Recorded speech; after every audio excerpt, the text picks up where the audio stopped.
Hello, everyone. My name is Anna Goss. I am so excited to be here tonight.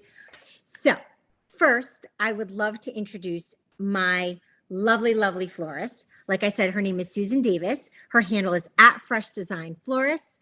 And I want to tell you a little bit about her. So, Susan started her career in floral design 30 years ago. She started with a film and television degree, and that cultivated her love of the arts. So it all makes sense. She's an artist. And what I love is that even after 30 years, weddings and events still make her heart skip a beat. I am really excited because, like many of you, I have received a Harry and David gift box. So I kind of wanted to jump in and see what is in here. So, of course, I got my pears, which, are the most special. I love pears. I think it's the best winter fruit. And Harry and David has incredibly special pears. I think when most people think of Harry and David, they think of these pears. That beautiful gold foil, the fact that they're just so plump, so juicy. But some really interesting information about Harry and David pears. Number one, they've been growing these pears for over 100 years in Southern Oregon. So I think that makes them a kind of an expert. They are more delicate and juicier than your average pear. I think they've done a lot as far as cultivating the perfect fruit.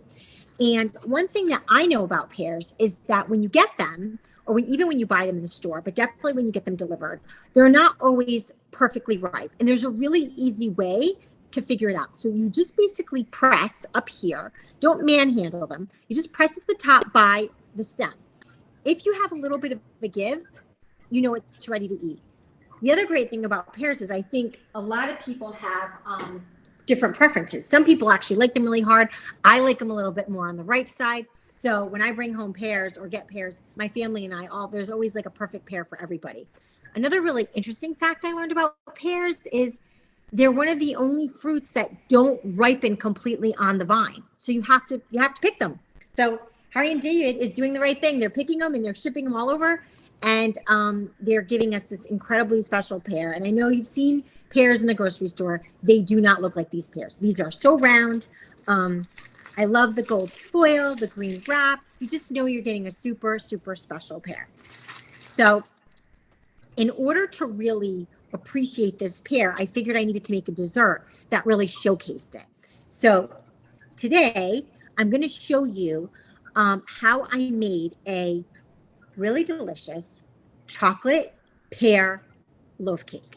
And chocolate and pears might not be a really common combination, but actually, and I am Italian, I could probably tell by the way I wave my hands around, but Italians love chocolate and pears. So in the winter, most bakeries will have some sort of torte or pie or something that has both chocolate and pears in them.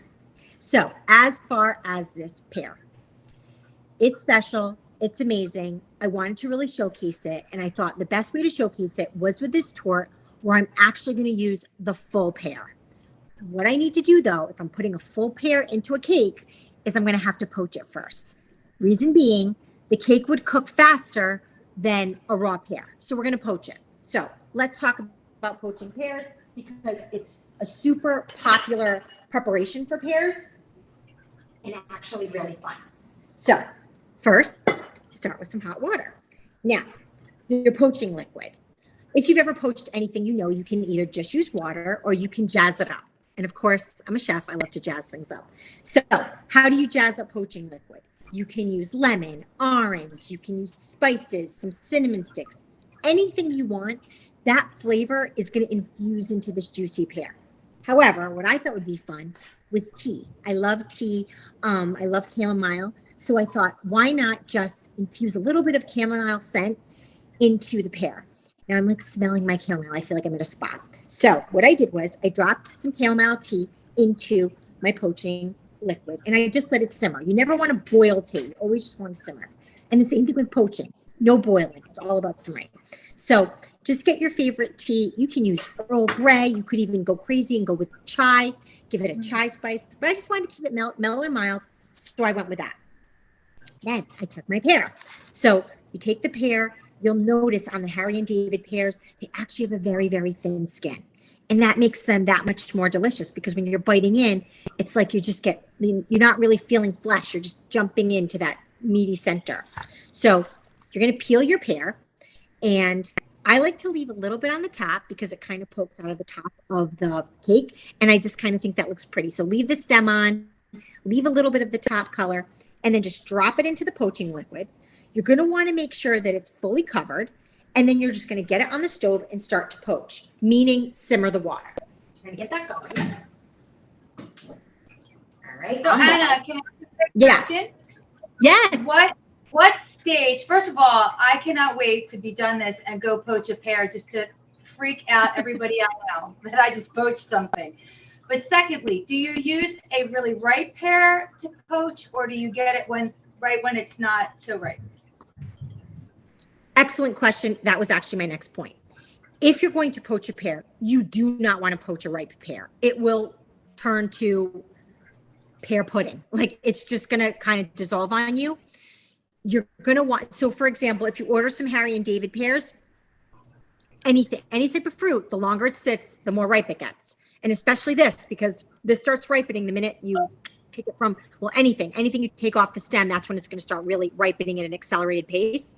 So as soon as you open up that box, peel them away and get them poaching. I have a range, 10 to 25 minutes, which seems kind of frustrating. Like, lady, that's a big range. It's because if your pear is on the more ripe side, 100%, you're going to poach it for just 10 minutes.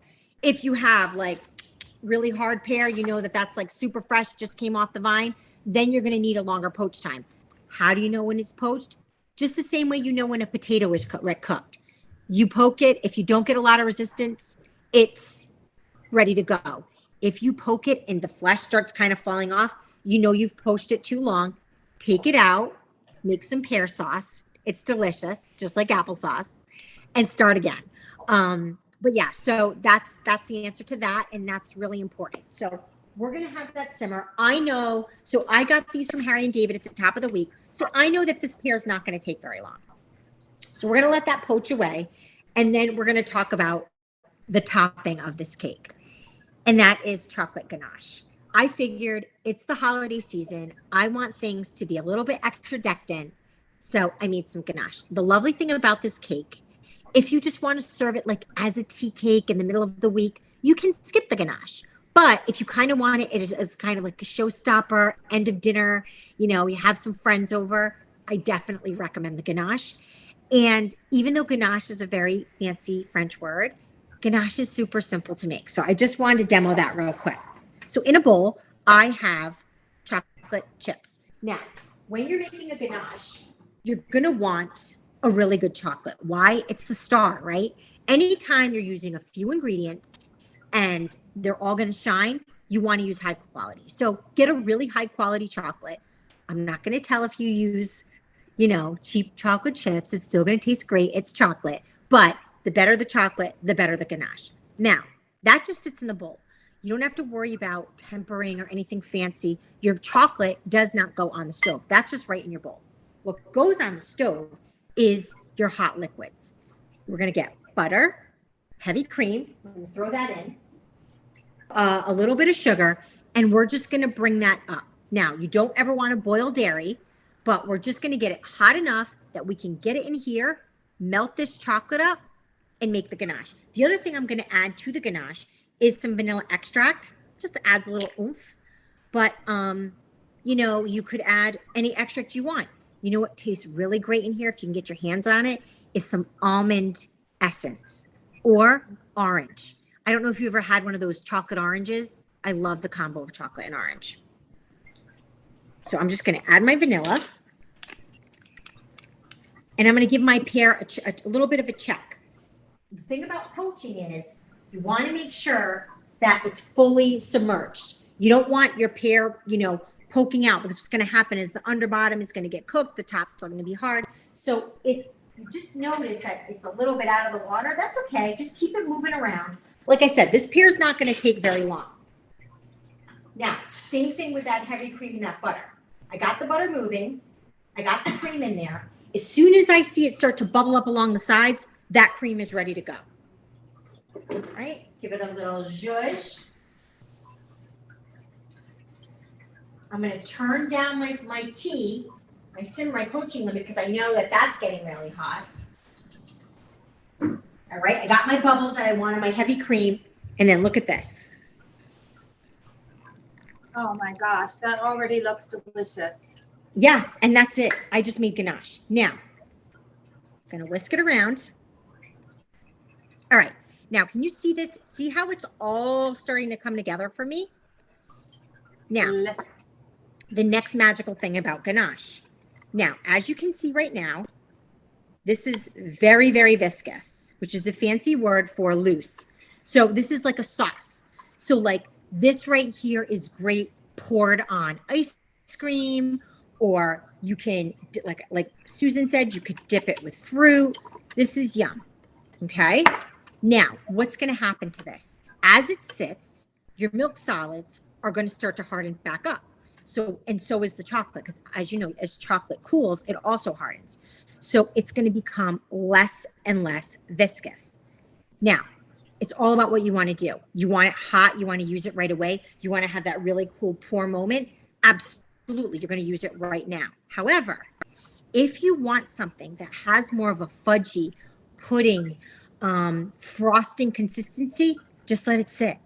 This in an hour will be as thick as the frosting you get in a can from the grocery store. And you can spread it on a cake, spread it in the middle of the cake. So that's what kind of makes it like this magic. And I have to tell you, like, early. Can you make it, like, say I made that early, can I reheat it to make it soft again? Yes, you can. Okay. 100%. What I would do at that point, you can do two things. You can do a Bain-Marie, which is when you take a pot of water and you put the chocolate on top and just let that water boil underneath and slowly get it back to this. Okay. Or you throw it in the microwave, 5 to 10 second spurts. You don't want to burn it because microwaves are great for burning things, even though it's a microwave. And just slowly. The basic thing with chocolate, whether you're heating it or cooling it down, is you just want to do it slow, because chocolate freaks out. You know, that's what, have you ever like tried heating up chocolate and you put something cold in it and it turned to this grainy chunk? Yeah. It's called seized, because chocolate doesn't like that. Chocolate, you know, chocolate's anxious. It needs some essential oils like you have behind you. All right. So we have our ganache. I'm checking on my pear, and I can feel that this pear is done. And I'm going to show you this beautiful, beautiful poached pear. Now, again, if I had, you know, went to the grocery store this morning and they were just taking the pears out of the crates and putting them up, and I grabbed it and it was really hard, this would be 20 minutes. The other thing, remember, we're fancy tonight. We have Harry and David pears, and they have that thinner skin. They are super fresh. They are really juicy, so they take less time to poach. So even when I made the cake the first time and I had brand new Harry and David pears, it was only like 12 minutes because it's just a really special pear. So there it is. All right. So now at this point with this beautiful pear, I am going to leave it whole. I'm going to take a loaf pan. I hope you all do this. You have a simple chocolate cake recipe in the chocolate torte recipe that I gave you. Very simple chocolate cake. It's going to go in a loaf pan. We are going to take our 3 Harry and David pears and we're going to place them into the loaf pan. Put a little layer of that batter on the bottom. Make a little bed for it. Place them in, and then you just pour your batter with a spoon all around those pears, and it bakes up right on top of the pears. And remember I said I'd like to keep the stem on, because I love seeing that little stem come out. Now, you see this? This is lots of parchment. This is called overlaying your parchment. The reason I love to do this with brownies, anything in a loaf or in a square, is because then I can do this. Oh, wow. Yeah. Make yourself some handles. So when you put something in a loaf pan, get it in, put your parchment, they call it parchment overlay, and then you can pull it right out. So I'm going to pull it right out. Don't need this. And now I have this really, really gorgeous cake. that I made with my pears inside. Now, let's look at this ganache. Still pretty pourable.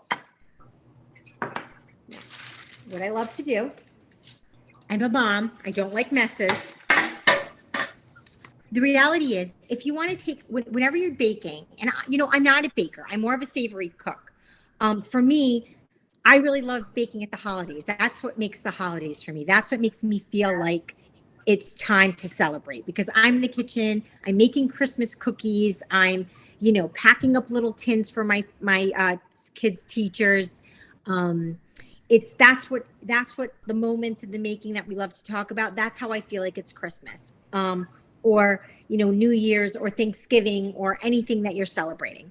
So I have this. I put down a sheet pan. I have it up on my parchment, and I'm just going to watch this, guys. Can we see? You don't need to see me. Let's see this. Look at this. Pouring it right on top. All right.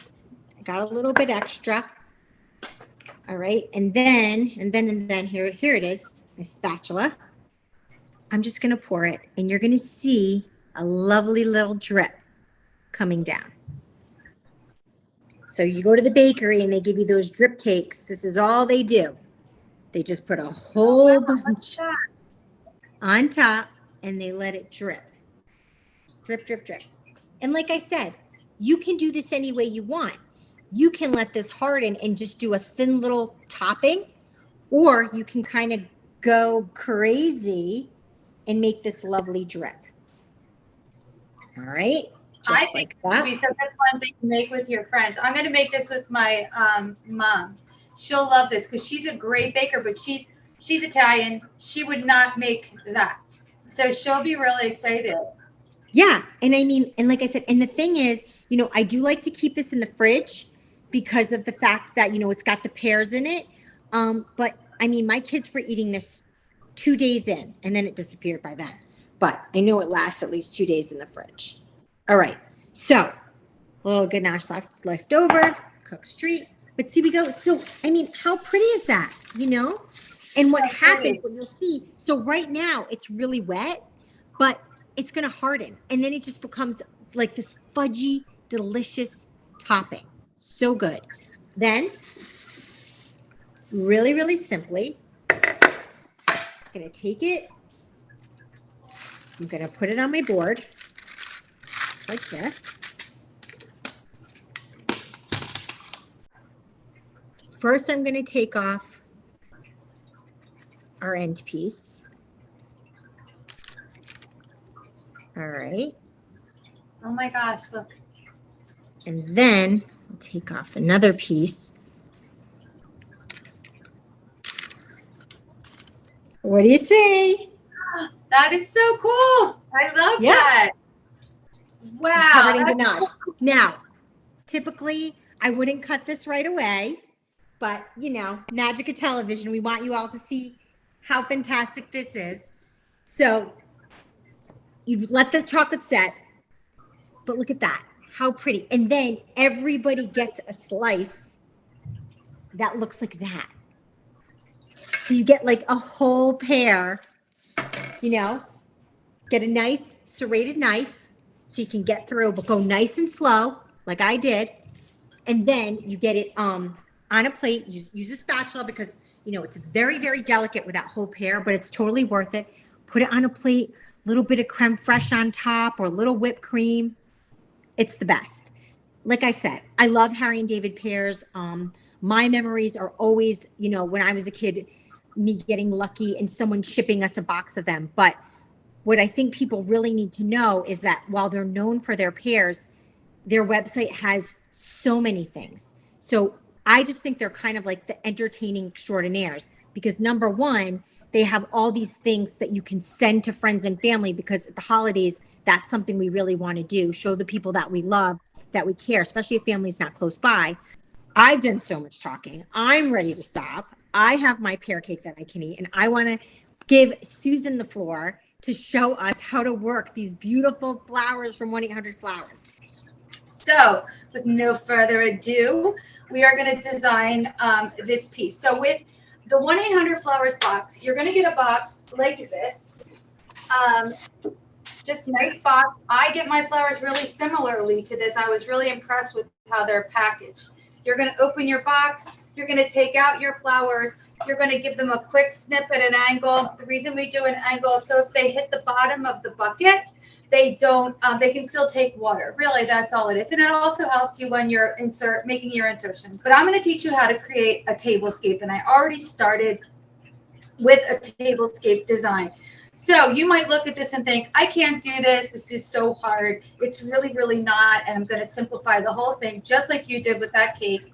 So first of all, flower foam. There's 3 ways we can create this. If you want flower foam, you can go to the dollar store normally and it'll be wrapped in, plastic usually comes about this size. Go to any craft store, you can use floral foam.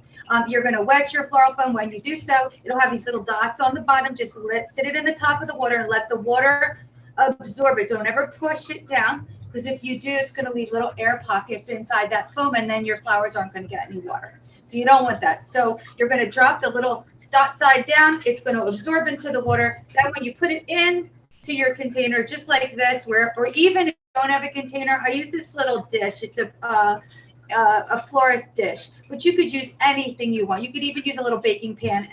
You can use anything you like, even a trash bag. Okay, so just lay it down. The reason I like this, it has a little lip. It's going to hold some water for me, and I don't have to worry.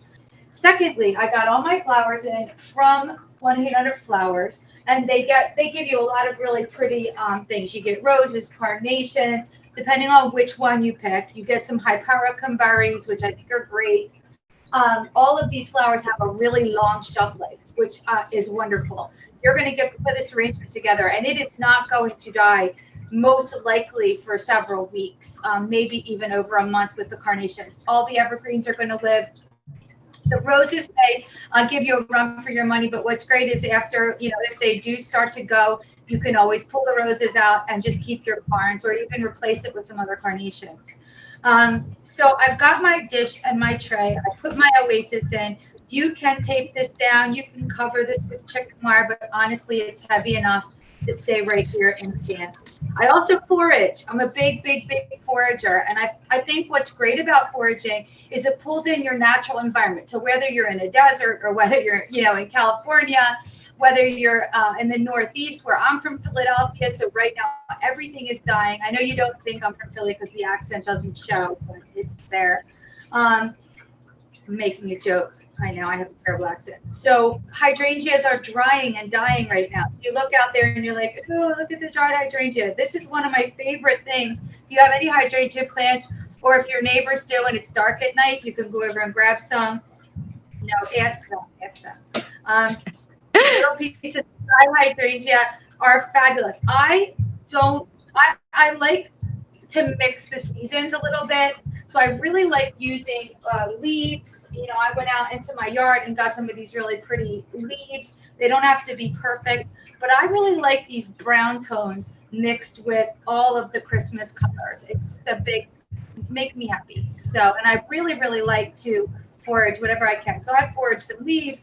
I foraged some hydrangea. I foraged some pine cones. I didn't bake them or anything. They're still covered with lots of sap. I also foraged some grasses from, if you're in the Northeast and you have grasses around right now, this is what they look like in your garden. So you can just pull them out. Even these grow on the side of the road. Love these. So you're just looking for variety, because honestly, you don't want anybody to look at your floral arrangement for 1 minute and walk away. You want to engage them in the design. So when they look at it, you want them to go, oh, that's pretty. Oh, look at that. Oh, look at that. And so that's why all of this variety, multiple different kinds of evergreens, lots of different textures that you find out on the ground.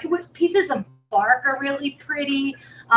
Anything you like to add in. All right, so now let's talk flowers. Roses. Make sure that you get you don't have to take the foliage off. I took the foliage off of these because I just like the way that the stem looks.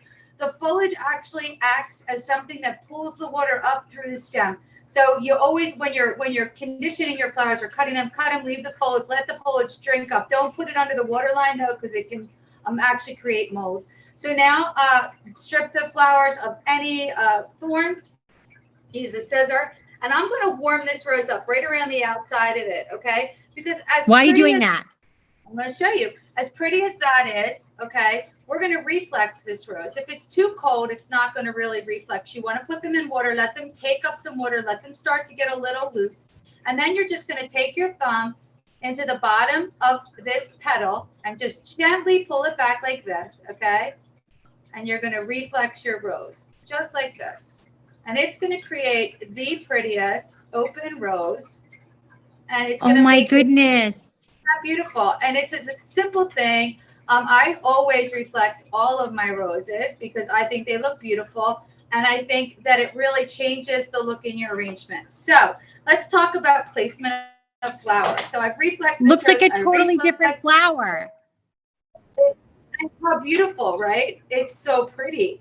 Don't get upset if you get a little bit of breakage on the petal. It's okay. Red roses are extremely, extremely strong. So don't worry if they break a little bit. Look how much more natural that is. One of the other things I really like to do with the rose, I like to see different types of roses in my arrangement. So one super wide and reflexed, one really tight, maybe one, then you take this one. And what's really fun is when you take the middle out of the rose, okay? Just pull that little bit of petals, and how pretty is this on your table? Just lay the rose petals around, put your placemat right on top of that. And now if you look inside that rose, you get this, which looks like a really beautiful rose you grew in your garden because you have this really pretty yellow center. So I feel like that adds another element to your arrangement that people are going to be surprised. They're not going to believe that you did that.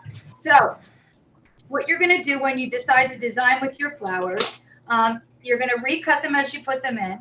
You always want to think about, how they grow. Okay, so a simple tip from me is that when you design from a point. Okay, so don't just start stuffing things in. Figure that flowers will grow from this point, and you want them to come up, up, up, up. So when I design, I put one here, one here. I'm going to put them in together. Okay, just like that. Make sure they're a little bit below the water line. So nice. Around the base, I put the leaves. I'm covering up my base. You can use anything you like, but in your bundle from 1-800-Flowers, you're going to get this really pretty evergreen, and you can use this. You can cut it short, and you can I like a variety of things, and I like them to stick out. Okay, don't forget the back side of your arrangement. I'm going to do one side because, TV. But what's nice about this is you want this to look like a garden. I call this a table garden because I wanted to feel like things are growing from this center. So I put my hydrangea in flat in this center, just laid it flat, okay? And the reason for that is because you want to get dimension in your flower arrangement. So you want to be able to look like sort of crawl through them, all right? So laying things flat is a great way to do that. Another thing you can lay flat is your carnation. And nobody would normally think to do this, but you're going to squeeze the back of your carnation like that. You're going to open it up with your fingers. Don't worry, you're not going to hurt it, okay? Now you've got more space.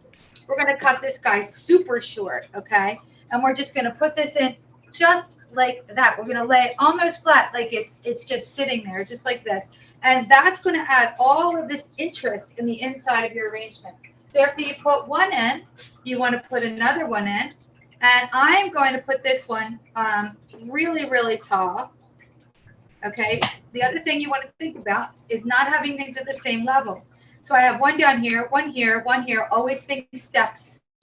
Always think walking up. You're also making it look so like natural, like in its normal habitat, like Yes. things blooming, things not so bloomed, things high, things low. So almost like visualizing what it would look like in reality, out in the garden.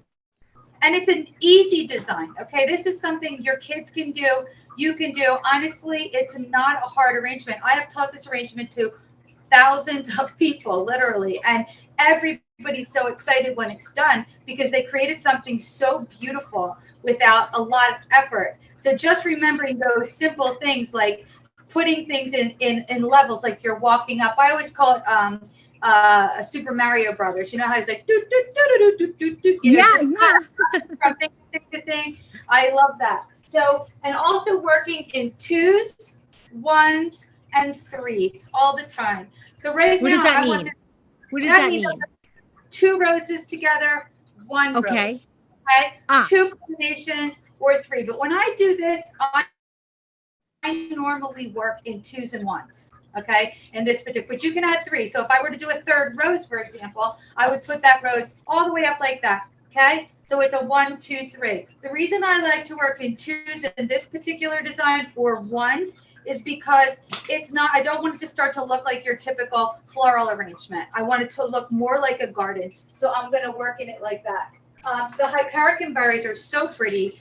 These berries you can either use singly, like as a whole clump, or you can take some of these and just kind of cut them up and use them again. I like to call this the forest floor, okay, because we're just taking the bottom, and instead of just covering the whole thing up with moss or something like that, we're making something of interest in the bottom, okay? You also want to think about another thing when you're creating this. You want to think about how your guests can communicate with each other. So you want to put your elbow on the table, you want to put your fist up. That's where people's eyesight is going to stop, okay? Just like this. Just like this. Anything above here is going to block their view. That doesn't mean don't put things there. It just means keep it airy here, okay? Because if I'm sitting here, I can still talk to you, but you want to use your bulk below your fist line, okay? So that's another thing. All right, so you can see how that's the worst, right? Like when you're at a wedding and you're trying to talk to someone across the table and you have like and you're like, hey. Right, exactly. You don't want to frustrate people, you know, when they're trying to, you know, eat and talk. And especially since you're trying to, you know, create an opportunity for togetherness, you don't want to block people out. But one of the beautiful things about this arrangement is it is a conversation piece, because now people are forced to look through this arrangement and talk about it. And it's really fun, especially if you created it and as the hostess. So another thing I love to use are these Christmas balls. So they give you these in your some of the different assortments from 1-800-Flowers. You don't want to go in, like, you want to keep something out. You always want to be thinking depth, and then you want to go in real. I'm going to go in real tight with this next one. So see how I work in 2s? You see? But what I did 1 rose here, but then I did 2 things right here. I did 2 pine cones, 1 pear, 2 carns, 2 roses, 1 grass, 1 grass. And that's all you need to know, that when you're putting them in together, make sure that you design them like this, coming from the same spot, okay? And do your reflexing, which is really fun, which is opening your roses. And then if you don't want to reflex all of your roses, then you can take one. And if you're going to use a rose bud, I would suggest you use the rose bud by itself and really tall. Okay, so I'd probably put that maybe, you know, sort of up here. This was honestly such a joy for me. You know, Harry and David wanted us to talk about our best holiday moment. This was such a great holiday moment for me because I learned so much. I'm so inspired by you, Susan. Thank you, everyone. I hope you all have the most fantastic and fun holiday season. And once again, Susan, thanks so much for your time. Of course. Thank you, guys. Have a great holiday and show me what you made. Yes, me too. All right, everybody. Have a great night. Bye now. Bye.